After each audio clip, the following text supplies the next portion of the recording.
নমস্কার, রাত ৯টার news room live শুরু করছি। আপনাদের সঙ্গে রয়েছে আমি মঞ্জিরা। নন্দীগ্রামে কি এবার ভূমিপুত্র বনাম বাংলার মেল লড়াই? সূত্রের খবর, নন্দীগ্রাম থেকে শুভেন্দু অধিকারীকেই প্রার্থী করছে বিজেপি। ৪ঠা মার্চ চূড়ান্ত সিদ্ধান্ত নেবেন মোদি সারা।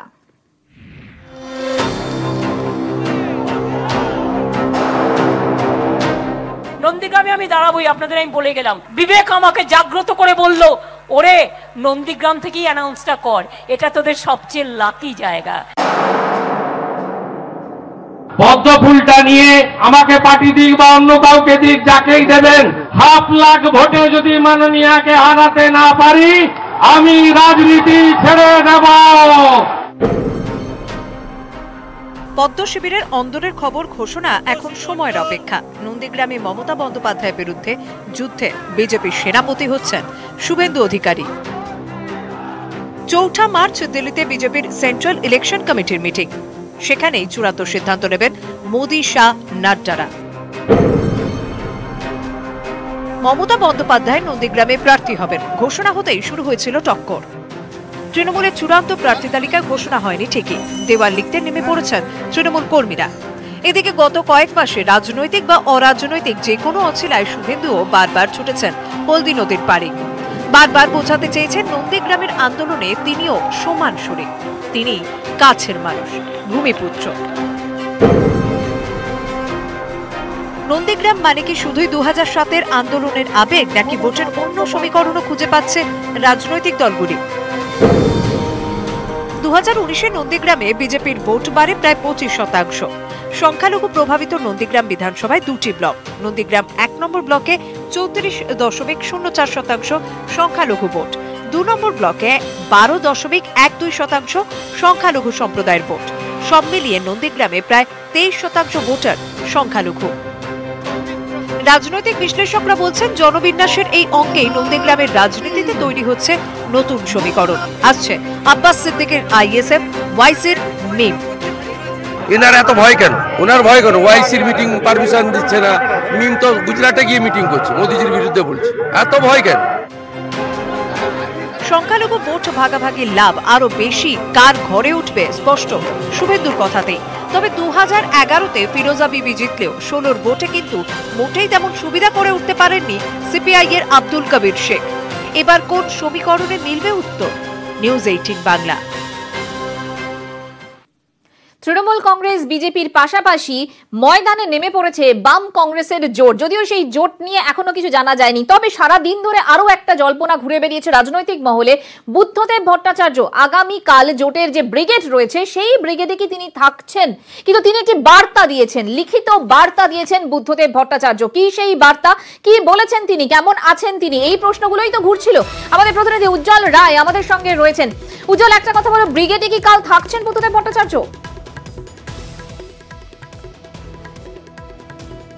দেখো, বুদ্ধদেব ভট্টাচার্য তিনি বার্তা দিয়েছেন এবং বুদ্ধদেব ভট্টাচার্যকে দেখার জন্য, তার কথা শোনার জন্য প্রচুর মানুষ ময়দানে আসছেন। তিনি যে বার্তাটি দিয়েছেন তাতে লিখছেন, তিনি ব্রিগেড সমাবেশ নিয়ে বিভিন্ন রকমভাবে খবরাখবর নেওয়ার চেষ্টা করছি, শুনে বুঝতে পারছি বহু মানুষ সমাবেশে আসবেন এবং অনেকে এসে গিয়েছেন। বড় সমাবেশ হবে, এরকম একটা বৃহৎ সমাবেশে যেতে না পারার মানসিক যন্ত্রণা বোঝানো যাবে না। মাঠে ময়দানে কমরেডরা লড়াই করছেন আর আমি শারীরিক অসুস্থতা নিয়ে ডাক্তারবাবুদের পরামর্শ মেনে চলছি। ময়দানে মিটিং চলছে আর আমি গৃহবন্দী, যা কোনোদিন কল্পনাও করতে পারিনি। সমাবেশের সাফল্য কামনা করছি। অর্থাৎ এটাই ছিল তার বার্তা। দিনভর বিভিন্ন জল্পনা চলেছে, বিভিন্ন মানুষ বিভিন্ন রকমভাবে বুদ্ধদেব ভট্টাচার্যের কাছে শোনার চেষ্টা করেছেন তিনি কি বার্তা দেন। বুদ্ধদেব ভট্টাচার্য তিনি বাড়ি থেকে যখন তিনি দেখছিলেন, খবরাখবর নিচ্ছিলেন, তিনিও বারবার করে চাইছিলেন যে তিনি ব্রিগেডের মাঠে আসুন। উজ্জ্বল, তোমাকে একটু থামাচ্ছি আমি। যে বার্তাটার কথা তুমি বলে, লিখিত বার্তা বুদ্ধদেব ভট্টাচার্য লিখেছেন, সেই বার্তাটাই আমরা দেখানোর চেষ্টা করছি দর্শকদের। শুনে বুঝতে পারছি বহু মানুষ সমাবেশে আসবেন এবং অনেকে এসে গেছেন। বড় সমাবেশ হবে, এরকম একটা বৃহৎ সমাবেশে যেতে না পারার মানসিক যন্ত্রণা বোঝানো যাবে না। অর্থাৎ আগামীকালের ব্রিগেডে থাকছেন না বুদ্ধদেব ভট্টাচার্য। উজ্জ্বল,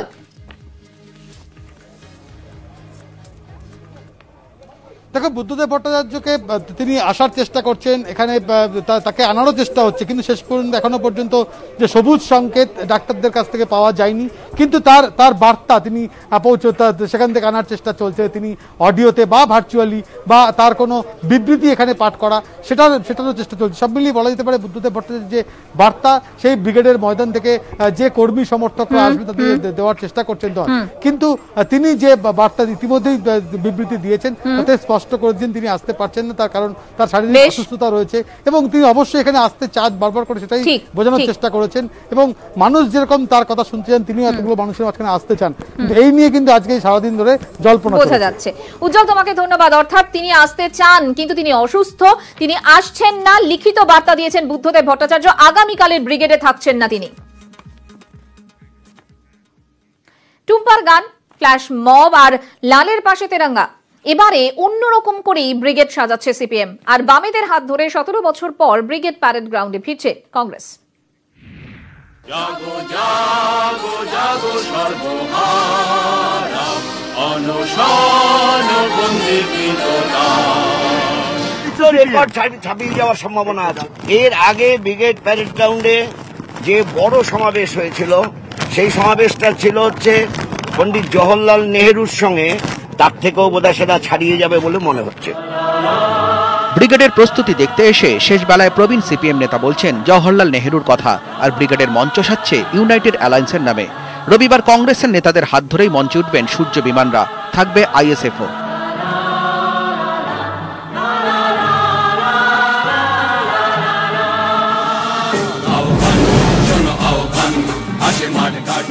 উনিশের ভোটে মাত্র 7%, তবুও আশায় বুক বাঁধছেন সিপিএম এর কর্মী সমর্থকরা। একদিন আগে থেকেই দূরের জেলা থেকে আসছেন কর্মী সমর্থকরা। শিয়ালদা স্টেশনের বাইরে ক্যাম্প করেছে সিপিএম, ক্যাম্প করেছে কংগ্রেসও। আপাতত একটা দিন মাঠেই থাকা, মাঠেই খাওয়া। আমরা টিকিট কেটে আসছি তো, নর্থ বেঙ্গলের আজকে উঠলে পরে টিকিট পাবো না, তার জন্য আমরা একদিন আগে এসছি। সরকারি দল বলে যে ক্যামেরা দিয়ে সিপিএম কে দেখা যায় না, জোটে আছে দেখি এবার দেখা যায় কিনা ক্যামেরা দিয়ে। থাকার ব্যবস্থা এবং তাদের খাওয়ার ব্যবস্থা করা হচ্ছে, যে খাবারগুলো দলের কর্মী সমর্থকরা নিজেরা বাড়িতে বানিয়ে পাঠিয়েছেন এবং সেগুলোই কিন্তু এখানে দেওয়া হচ্ছে। 70 কিলোমিটার কম পথ তো নয়, তাও আবার এই ট্রাইসাইকেলে। তবুও দমেননি হালি শহরের রবিদাস। 28-এর ব্রিগেডের জন্য 23-এই বেরিয়ে পড়েছিলেন, 26 রাতেই পৌঁছেছেন ব্রিগেডে। বাম কর্মী সমর্থকদের একাংশ যারা আগেও ছিলেন এখনো আছেন, এই টানটা হচ্ছে বামপন্থী জোটের টানাতে, কমিউনিস্ট পার্টিতে কোনো পছন্দ বলতে নেই। আমরা ব্যক্তি না, আমরা সিম্বল চিনি। পতাকার দিকে তাকিয়ে, প্রতীকের দিকে তাকিয়ে আসছেন সমর্থকরা। গানের তালে, নাচের ছন্দে বদলের এই ব্রিগেড থেকে রাজ্যের ক্ষয়িষ্ণু বাম কংগ্রেস নেতারা কর্মীদের কোনো আশার কথা শোনাবেন কি? ক্যামেরায় সৌমেন দাস, রাজীব সিং এর সঙ্গে উজ্জ্বল রায়, বিশ্বজিৎ সাহা, নিউজ 18 বাংলা। মেদিনীপুরে 31টা আসনেই জিতবে তৃণমূল। জামানত বাজেয়াপ্ত হবে বিজেপির। ঘাটালে দাঁড়িয়ে হুঙ্কার অভিষেকের। ইডি সিবিআই দিয়ে ভয় দেখিয়ে লাভ হবে না, সাফ জানালেন অভিষেক। দাগলেন বহিরাগত তোপও। সবাইকে বলবো, ভাই সবুজ আবির কিনে রাখো, দলটা দুসরামে খেলা হবে মেদিনীপুরের মাটিতে।